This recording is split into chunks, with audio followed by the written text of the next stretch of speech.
Sexism can really happen anywhere, in schools, the workplace, politics, sports. I attended a science conference last May. As a man, I am confronted with sexism every day.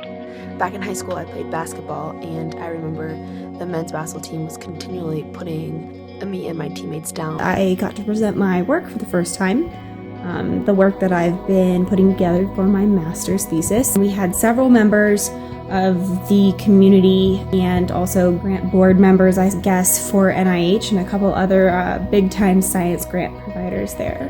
One of whom listened to a short presentation I was giving at the time, and then afterwards he kind of walked up to me and he asked me a little bit about myself, which was in no way untoward or anything, and then he put his arm around me and put his hand like on the back, the small of my back and on the small part of my waist, and tried to have a more personal conversation with me surrounding how old I was and what I like to do outside of science and some other things that were a little inappropriate. Because, we couldn't jump as high or run as fast. We just weren't as athletic as them.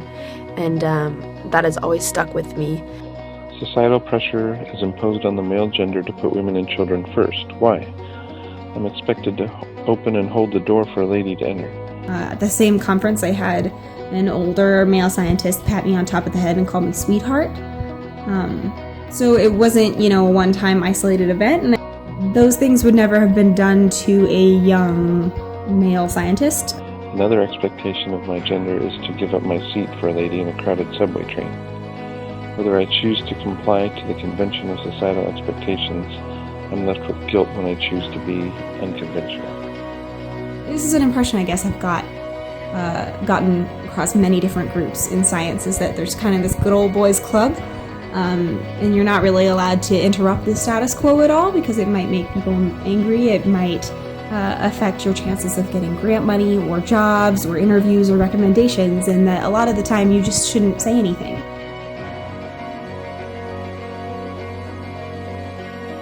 I hope that in the future women aren't put down because of their genetic makeup. I hope that they are respected for the way they are, and I hope that it gets better.